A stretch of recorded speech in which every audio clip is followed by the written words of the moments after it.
Hi everybody, it's good to see you.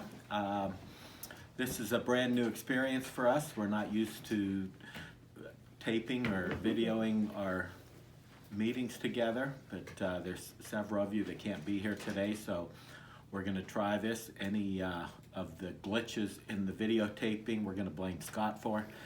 It's not my fault, obviously. I'm just the guy doing the talking. So it's good to see you, and we're going to get right to it. I want to talk to you today out of the book of Exodus chapter 14. A very familiar story to all of us, and God spoke this word to me. I think it was probably Monday morning when I was spending time with him. And in Exodus chapter 14 and verse 1 it says, "Then the Lord said to Moses, tell the Israelites to turn back and encamp near Pi Hahiroth, between Migdol and the sea. They are to encamp by the sea directly opposite Baal Zephon. Pharaoh will think the Israelites are wandering around the land in confusion, hemmed in by the desert. And I will harden Pharaoh's heart, and he will pursue them. But I will gain glory for myself through Pharaoh and all his army, and the Egyptians will know that I am the Lord." So the Israelites did this. All of us are familiar with this story, how the Israelites had left Egypt after the 10 plagues, after God had they'd gone through the Passover, they'd gone through the 10 plagues, and the Israelites had been asked by Pharaoh and the Egyptians to leave. And the interesting thing is, when they left, they didn't take the most direct shot or the most direct path to where they were going. Instead, God led them by a sort of a odd way to go. It wasn't a direct path to where he wanted them to be. Part of the reason for that was in the previous chapter, in chapter 13, it explains God knew that the Israelites weren't ready to fight any battles yet. And so he, instead of leading them directly into the land of the Philistines, he led them by a what's the word I'm looking for? Circumference. Yeah, a different route. And so God speaks to Moses here in Exodus 14, and he tells Moses, he says, I want you to take the Israelites to a place where they're going to be trapped. And he explains to Moses, he says, I'm doing this for a reason, he says, because I'm going to harden Pharaoh's heart. Now I want to explain something. Pharaoh was an enemy of God. I explained to you a couple weeks ago about the 4 different kinds of people. There's the enemies, the neutrals, the warriors, and the captains. Well, Pharaoh was an enemy of God. Yes. More than Pharaoh being an enemy of the Israelites, he was an enemy of God. Mm-hmm. If you remember during the time when Moses was talking to Pharaoh and telling Pharaoh, God says that you're supposed to let his people go, Pharaoh laughed at God. He made fun of God. He mocked God. So Pharaoh was God's enemy. And God said, I need to deal with Pharaoh. And it's interesting that sometimes we as humans, we get so caught up in trying to identify God's enemies that we realize that God will identify his enemies and God will deal with his enemies. It's not necessarily our job to deal with God's enemies. So God was using this situation to deal with his enemy. Pharaoh was the enemy of God, not just the enemy of the Israelites. Right.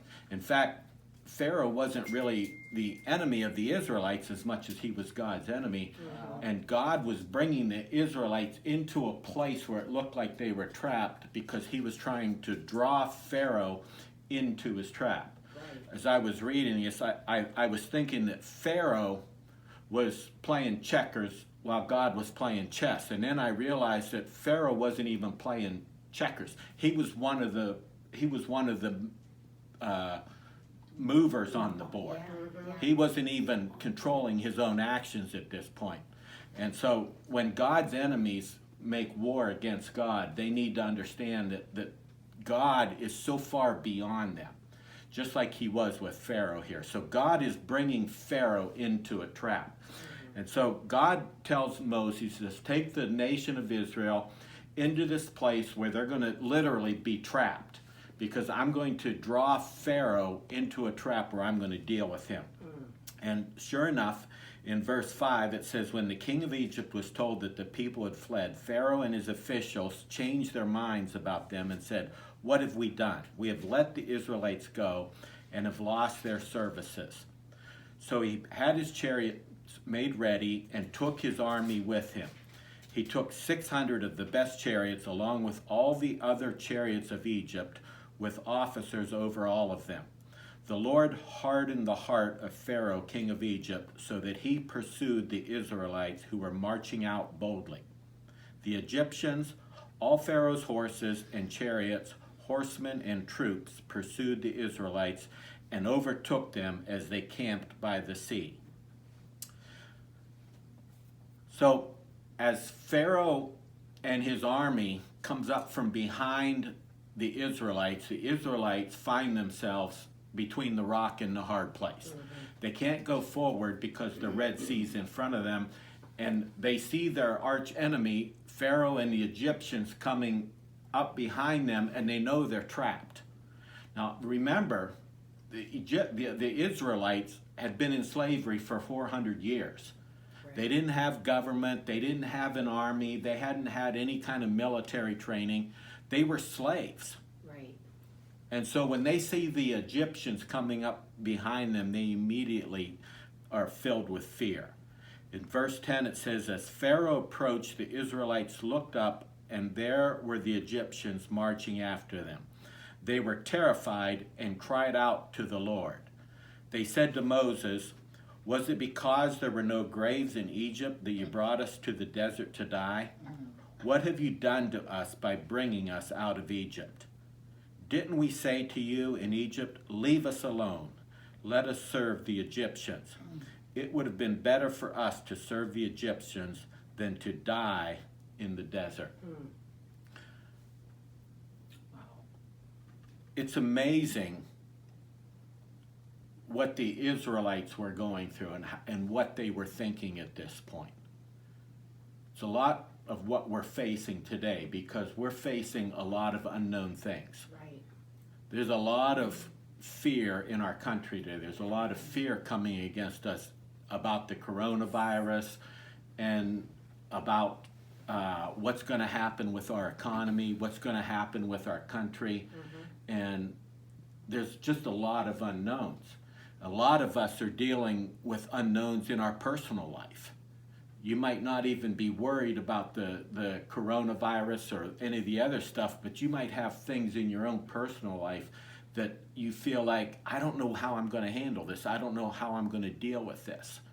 And we're a lot like the Israelites here, kind of trapped and feeling like there's no way out, there's no escape. And so the Israelites, in their fear, immediately wanted to go back to what they had come from. The way it was, yeah. Because that's human nature. It seems like it's our sin nature to, like, we don't like change. We don't like it when things change and we don't have any control over the situations. And so even though the Israelites had been slaves for 400 years, and it was them who had cried out to God for deliverance, because you remember when God came to Moses in the burning bush and he said, I've heard the cries of my people. Yes. The Israelites at this point forgot about what it was like to be slaves, and all they could think about was that they were going to be killed, they were going to be destroyed. And so they came to Moses and they said, why didn't you just leave us in Egypt? At least we were alive there. At least we knew what our situation was. And they forgot that they were the ones that had cried out and asked God for deliverance. And so God is bringing them into the place where he wants them to be. But they, in their fear, are afraid, and so their initial reaction, their immediate reaction is, let's go, we need to go back to Egypt. We need to surrender. Maybe if we throw ourselves at the mercy of the Egyptians, they'll just take us back, and they wanted to go crawling back into their bondage. And what I'm saying to you today is God is leading us out of bondage. He's taking us to a new place. Yes. So God speaks to Moses, and notice what he says in verse 14. Moses is speaking to the people. He says, don't be afraid. In verse 13, stand firm and you will see the deliverance of the Lord. The Egyptians you see today, you will never see again. The Lord will fight for you. You need only to be still. Now notice what God says to Moses is, then the Lord said to Moses, why are you crying out to me? Tell the Israelites to move on. Notice the situation that the Israelites are in here. They're all turned around and they're facing the Egyptians. They're facing what is causing them all this fear. They're looking back at what's coming from their past. And God tells Moses, he says, what are you looking back for? Why are you looking at the Egyptians? Right. He said, you need to turn around and tell the Israelites it's time to move forward.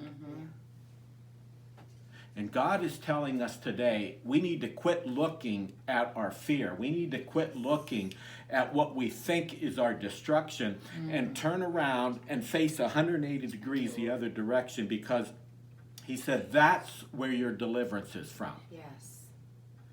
Now, an interesting thing happens, because during the night, as the nation of Israel is looking back at the Egyptians, in front of them was the cloud. That was the cloud during the day, and it was fire in the cloud during the night that would lead the nation of Israel. Well, during the night, that cloud that was in front of them, it says in verse 19, it says, then the angel of God, who had been traveling in front of Israel's army, withdrew and went behind them. The pillar of cloud also moved from in front and stood behind them, coming between the armies of Egypt and Israel. Throughout the night, the cloud brought darkness to the one side and light to the other side, so that neither went near the other all night long. Now, as I was reading this story, I've read this story many times, and for the first time, I think I read about the angel and how it went from the front and went up over top the Israelites and came between the Israelites and the Egyptians. And along with that angel went the cloud. So all night long, as that cloud of fire stood between the Egyptians and the Israelites, it prevented both sides from getting at each other. Wow. And what's interesting is it says that during the night, the cloud made it dark for the Egyptians, but made it light for the Israelites. Wow. So I'm picturing this picture, and in my mind I see the Israelites staring back or looking back at the Egyptians, and all of a sudden this pillar of fire and this angel comes down between the Egyptians and themselves, and they got light on their side, but it's dark in the Egyptians' camp. And if you've ever stood outside and tried to look inside a window at night, if there's lights on outside, or if you stood inside a lighted room and tried to look out a window at night, you can't see, because you're looking from the light into the darkness. Wow. So the Israelites are standing in light, and they can hear the sound of the Egyptian, because the night that the Egyptians were living in brought a lot of fear to the Egyptians. Yeah, it would. So the Egyptians, they come charging up on the Israelites, and they're all ready to attack. They've got their chariots and their spears and their swords, and they're mad. Because they just came through 10 plagues that just completely decimated their country. Right. And a lot of these men that were in those chariots had lost their firstborn sons. I mean, they had all lost somebody. Yeah. There was sons and brothers and uncles and who knows, because it wasn't that long ago, so they're angry, and there's a lot of anger as they come charging up. But then as they get close to the Israelites, all of a sudden this pillar of fire comes, which is a cloud to them, and it's a light to the Israelites. So their camp, the Egyptians' camp, is completely encased in darkness. And they've already, immediately they start remembering, man, this is like those plagues we went through back in Egypt. And so all this fear comes on, and then all this noise and sound of fear and anger and retribution and insults. So the Israelites can hear all this terrible sound coming out of the Egyptians' camp. And all that does is heighten the fear that is going on in the Israelites all through the night. And so in the middle of all this chaos, in the middle of this light and darkness, God tells Moses, he says, you need to quit looking back and start looking forward. So I'm seeing this picture in my mind, and I'm seeing the Israelites looking back at this bright light and hearing this noise, and then God tells them, you need to quit looking at the light and start looking at what the light is shining on. Because light, there's several different things that light does. Light can be a beacon. Light can be like in a lighthouse or in the stars at night. When you look up at the stars, you see them, and a lot of times they use the stars. The ancient mariners and the sailors used to use the stars to navigate by because they were points of light that they could navigate by. The sun is the same thing. It's sort of like you know where it's at, and you can tell time by where the sun is at in the sky.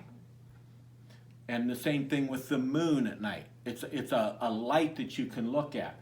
But light is also something that shines and shows us the path that we're supposed to walk on. The difference is the light that you look at versus what the light is shining on. And God was talking to the Israelites here, and he said, you need to quit looking at the light and start looking at what the light is shining on. So in other words, turn 180 degrees, because what I'm getting ready to show you is going to happen over here, not behind you. Yeah. We spend too much of our time looking at what is causing our fear, looking at our enemies, looking at our circumstances, looking at the things that threaten us, when we should be looking. And God is saying, you need to quit looking at what's behind you and start look at what's in front of you, because that's where I'm going to bring your deliverance from. That's where I'm getting ready to do the miracle. Yes. I believe with all my heart that God is getting ready to do something really big.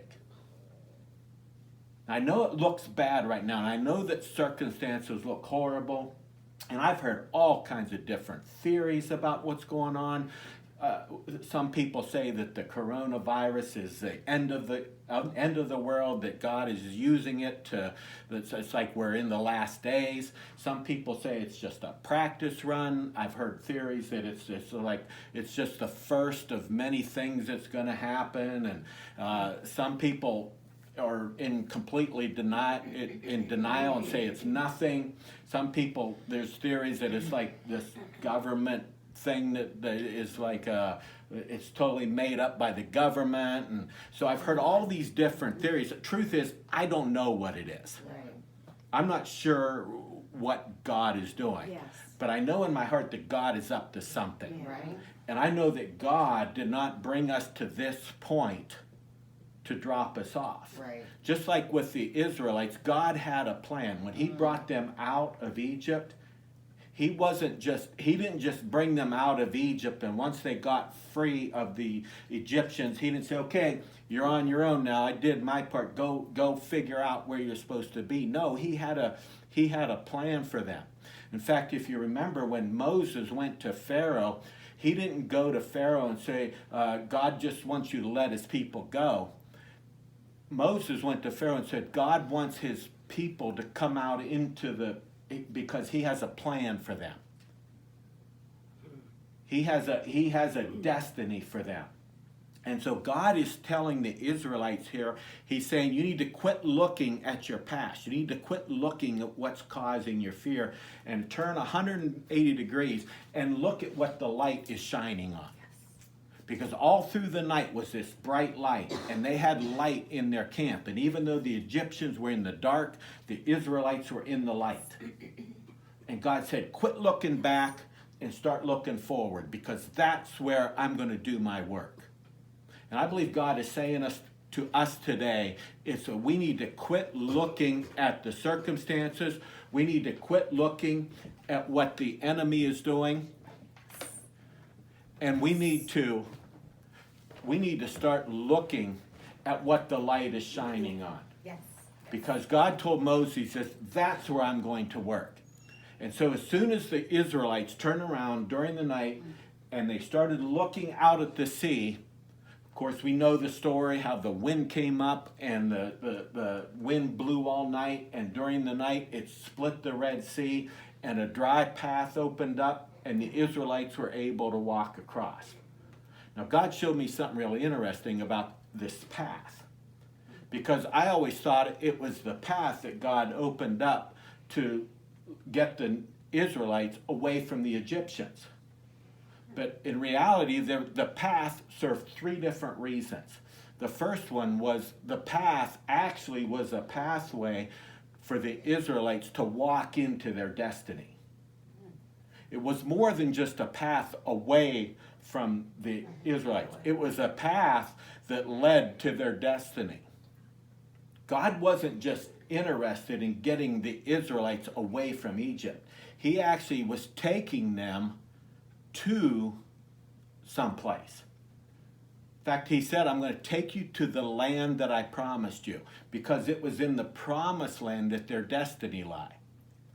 And so God was telling the Israelites, you need to look at what the light's shining on, because I'm going to open up a path, and that path is going to be there for you to walk into your destiny.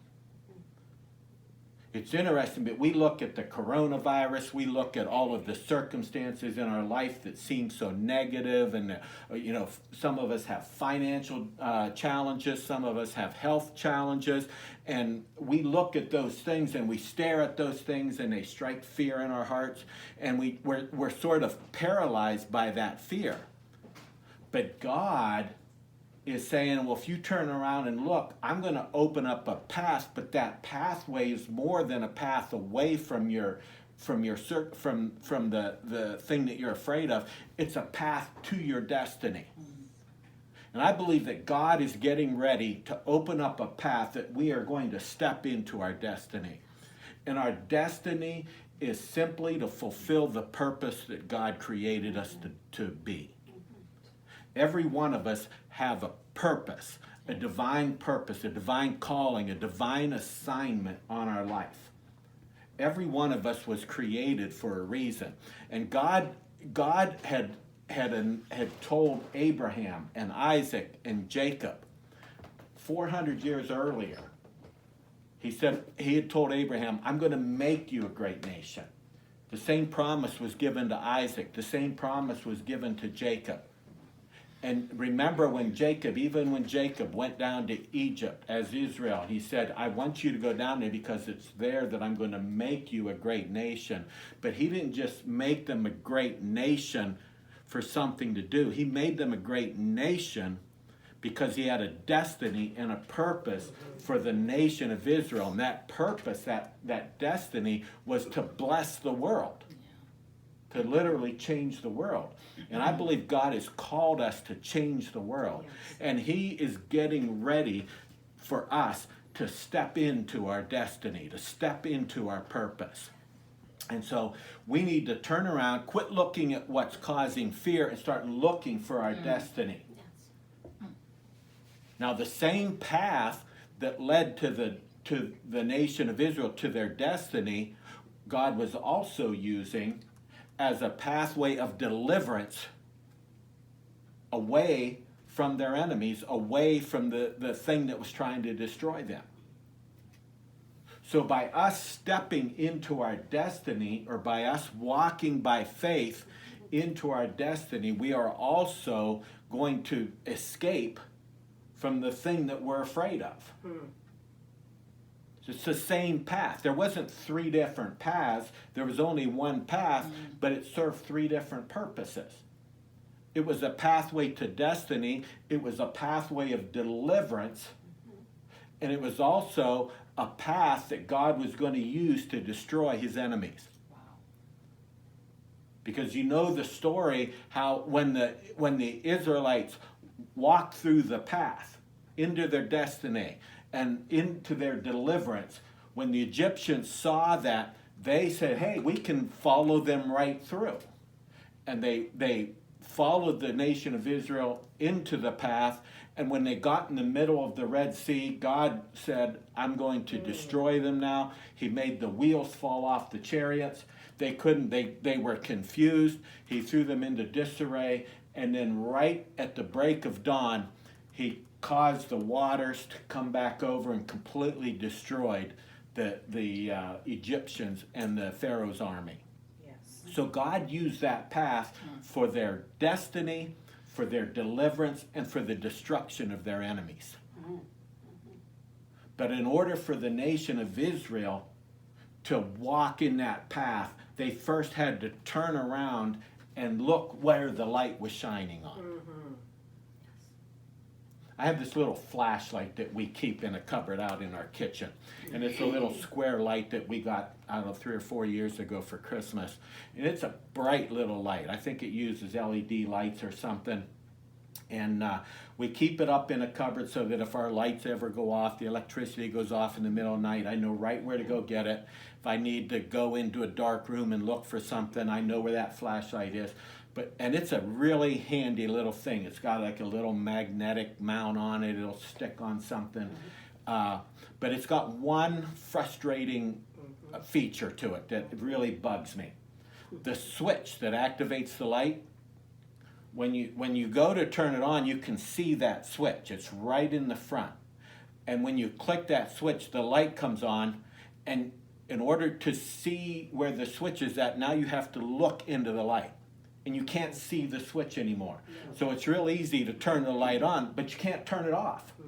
So I'm always fumbling around and it's a tiny little switch. I can never find it. It always takes, I have to like put my hand over the thing and try to shield the light and find the switch so I can turn the daggone thing off. And I wish somebody would have thought if they would have just put the switch on the back side of the light, then I could see it. But because I'm trying to look into the light, I can't see where I'm going.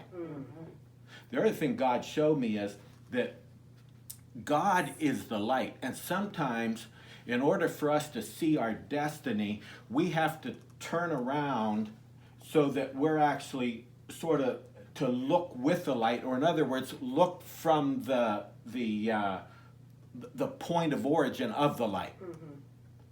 Whenever you use a flashlight, you don't walk around and hold the flashlight in your face as you're walking. You'll be running into stuff because it'll blind you. Instead, you turn the flashlight around and you shine it where you want to go. So you have to be the origin, or the point of origin with the light. And what God was showing me was we need to put ourselves in God's shoes. We need to look at our circumstances and our situation from God's standpoint. See, the Israelites were looking at it from their viewpoint. And what they were looking at was a bright, blinding light. And God said, no, I need you to turn around. I need you to see it from my point of view.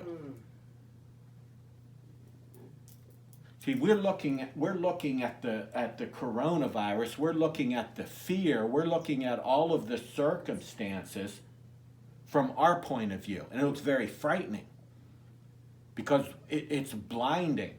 But if we look at stuff from God's point of view, if we look at it from God's vantage point, and we see the world through God's eyes, we'll start to see a pathway open up. Now, I'll be honest with you, I don't know where or when that pathway is going to open up precisely. Just like Moses, he had to tell the nation of Israel. Moses didn't turn around and see the path and then tell the Israelites, hey, everybody, turn around, there's a path there.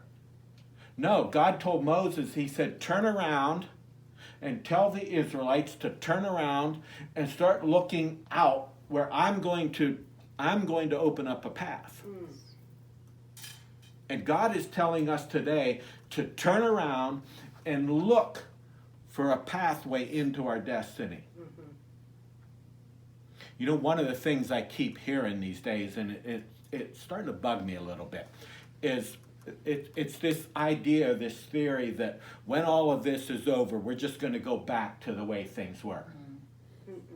Because it's like, you know, I hear, we've come through worse things than this, or we've come through these things before, and there's this sort of this idea, this thinking that like this is just going to pass and everything's going to go back to the way it was. I don't think it is. I don't think we're going back to what we used to know. I think there's been some fundamental changes take place in all of this, that the world is going to be different. And I think one of the things that is happening is God is saying, I need you as followers of Jesus to step into your destiny, because it's going to be a new world. It's going to be a different world.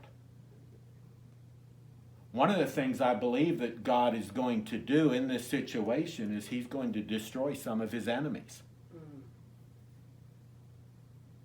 It was interesting in this story that the Israelites, when the angel stood between the armies of Egypt and the armies of Israel, one of the things God spoke to me, and he told me, he says, one of the reasons why he separated the two armies wasn't to keep, it was to keep the Egyptians from getting at the Israelites, but it was also, get this, to keep the Israelites from getting to the Egyptians. Because God didn't need them to fight his battles. Right. Well, number one, the Israelites, there was two different types of thinking that were going on at this point. The first one was there was a lot of people in the Israelite camp that said, we need to surrender. We need to throw ourselves at the mercy of them. And maybe they'll let us go back and be slaves. And there's still that thinking today in a lot of Christians is, well, we don't want to antagonize, or we don't want to offend the enemy. We don't want to upset him because he might get mad at us. Well, guess what? He's already mad at God. The other thinking, it was just as dangerous at this point. There were Israelites that said, we need to attack the Egyptians. We need to defend ourselves. We need to use, I mean, we don't have very many weapons, but if we're going to go down, let's go down fighting. And God already had a plan to deal with Pharaoh and the Egyptians. He didn't need the Israelites messing up his plan by launching a preemptive strike against the Egyptians. So part of the reason why he put that pillar of cloud and that angel between the two armies was to keep the Israelites from going into the camp of the Egyptians. That was, God said, no, I want you to turn around. I want you going that way. And so he had to put a barrier up to keep the Israelites from attacking or from surrendering to the Egyptians. And when the pathway opened up, it was a pathway to the Israelites' destiny. One of the things God's been speaking to me all week long is we need, it seems kind of strange because there's sort of like whenever unknown things happen and whenever fear comes in our life, there's sort of like a hunker down mentality that takes place. We saw that with people hoarding toilet paper. Yeah. first thing that happened when fear came against us and we were faced with the unknown, everybody and their brother went out and started buying toilet paper for a respiratory disease. Why? Because they were afraid. And it was something that they could do. And so there's like, I'm going to buy all this toilet paper, I guess, so that if you're trapped in your house, you will have toilet paper. For years to come, I guess. And then, of course, they went out and started buying food, and then they started buying all kinds of other things, provision, because they're sort of like a hunker down, or let's just pull off to the side here, and we'll ride out this storm, and hopefully we can go back to normal when it all goes through. But God is saying, no, I don't want you sitting still. I don't want you to camp out here. I don't want you hiding from this. I want you to turn around and face and get ready to walk into your future. Because it's in your destiny that you're going to find your deliverance. And it's there that you're going to find the destruction of the enemy. Yes. The other thing that God showed me is that this all took place in one night. And it was right before dawn. It says in verse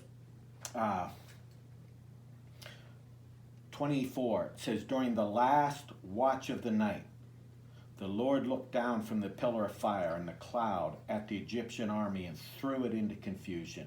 He jammed the wheels of their chariots so that they had difficulty driving. And the Egyptians said, let's get away from the Israelites. The Lord is fighting for them against Egypt. It was during the last watch of the night. Sometimes the night seems so long, and sometimes it seems like the morning is never going to come. But it was during that very last watch of the night, right before the morning came, that God looked down and he said, okay, I've got everybody and everything right where I want them. It was like they were chess pieces on a chessboard. And God had been moving around from the very get-go. He had told Moses, he said, take the Israelites to a certain spot. Because I know that when I do that, Egypt, Pharaoh is going to move his army in behind. And then I'm going to open up a path. And the Israelites are going to walk across that path. And the Egyptians are going to follow. So all through this whole thing, it was like God playing chess by himself. Pharaoh thought he was one of the players, when really all along he was just one of the pieces on the board. And God was moving him right where he wanted him to be. And right at dawn, right before the dawn broke, God looked down from the pillar of fire, and he threw the Egyptians into confusion.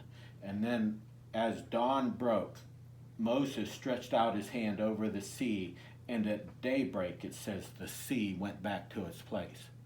Right when the sun was coming up, as the Israelites finally turned around, and they were in the land of their destiny. They were headed on the way, their journey into the promised land to meet God.